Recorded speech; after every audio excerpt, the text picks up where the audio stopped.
Good evening, this is your host, Mr. Dark, bringing you a series of some of the most terrifying, strange, and true short horror stories of crimes, murders, abductions, and experiences. You're listening to the Dark Side Diaries podcast.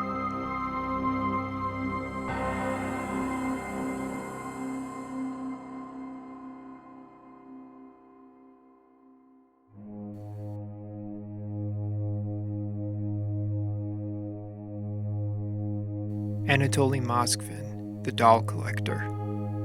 Anatoly Moskvin was born in 1966.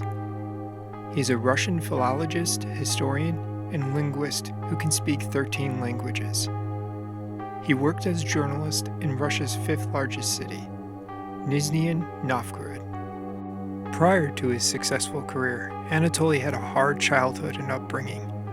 He was an extremely intelligent child according to his parents, but they had noted something was off with his character.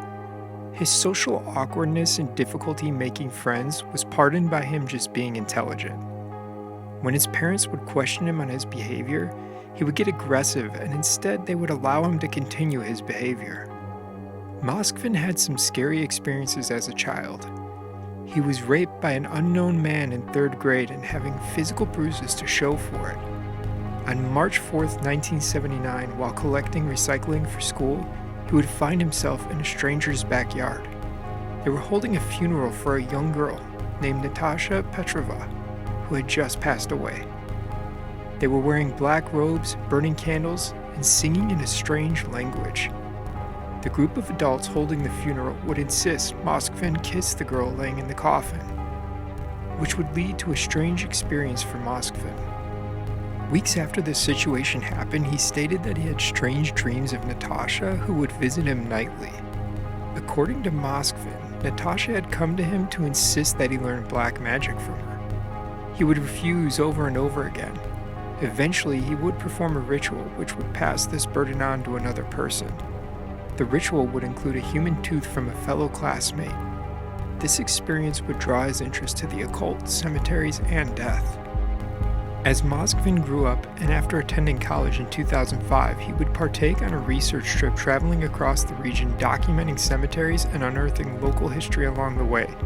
Between 2005 and 2007, Moskvin visited 752 cemeteries in 35 districts, uncovering the past of over 1,000 people that had been thought to be lost to time.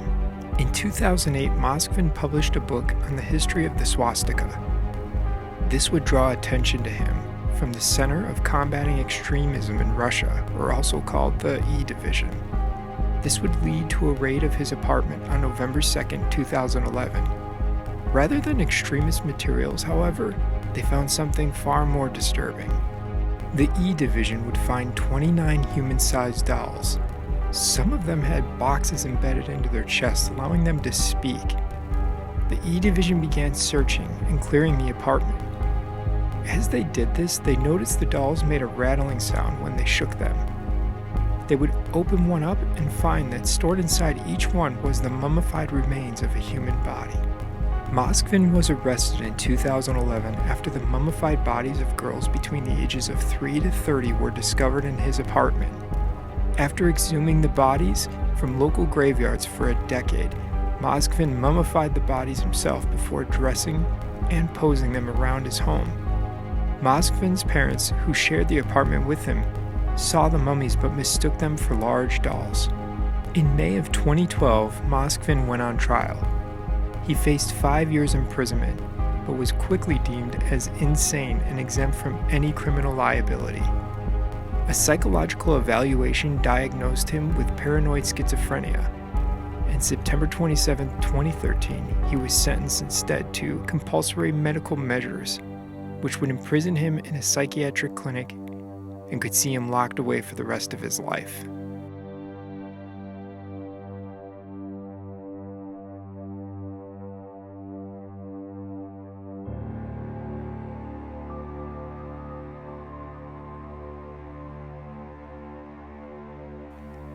The tragic story of Jessica Lunsford.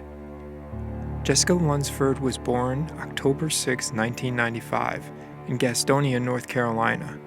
Her family says she was a sweet girl with long brown hair and brown eyes. Jessica lived with her father and his parents in a trailer home in Hermosa, Florida. Jessica's father and her grandparents meant the world to her, and one of her favorite possessions was a stuffed dolphin toy that he had given her. She was considered a very happy, normal kid, and family pictures show that she was always having fun and smiling for the camera. Jessica seemed to have a great future ahead, while being a creative and bright young girl at 9 years old. The family would often leave the front door unlocked at night, knowing they felt safe in the area they lived in.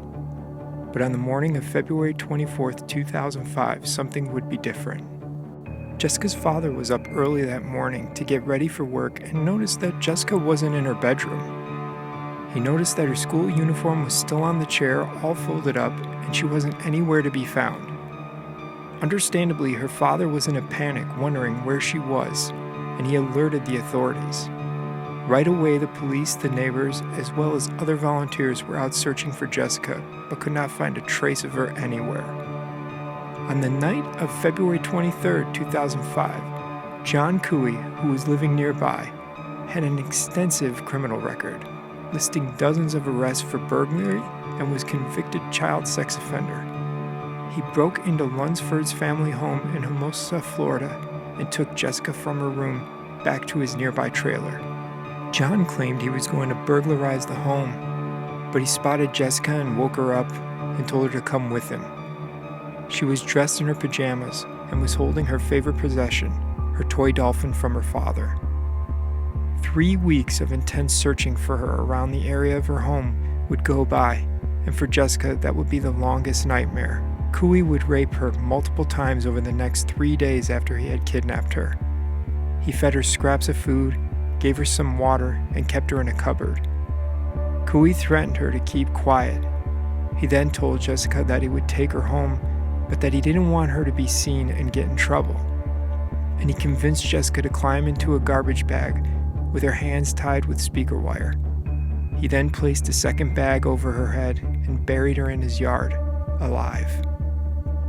Jessica, in desperation, poked a few fingers through one of the bags before she suffocated to death. Police would question Cooey twice, but both times he would be released after. On March 14, 2005, investigators were given permission from the owner of Cooey's trailer to search the inside. During the search, a blood-stained mattress and pillows were found in Cooey's closet in his room, and forensic analysis discovered both Cooey's and Lunsford's DNA on the mattress, and her fingerprints were found in the home as well. 3 days later, on March 17th, Cooey was arrested and charged with the murder of Jessica Lunsford. The following day, he would make a videotaped confession about the murder. On March 19th, the police would find Jessica's body at Cooey's residence in a hole approximately 2.5 feet deep and 2 feet circular, covered with leaves. Jessica was found clutching the stuffed dolphin that her father had won for her at a state fair. Cooey allowed Jessica to bring it with her. Prosecutors later realized that Lunsford was probably alive when police interviewed Cooey in his home. According to a prosecution memo, Cooey's timeline after he kidnapped Jessica Lunsford leaves open the possibility that she was alive and in the house at the time of the first and possibly second interview with him. On March 7, 2007, Cooey was found guilty of all charges in relation to Lunsford's death, including first-degree murder, kidnapping, burglary with assault or battery upon any person, and capital sexual battery. Jessica's death would bring new legislation to provide more stringent tracking of released sex offenders. The Jessica Lunsford Act, or Jessica's Law, was named after her.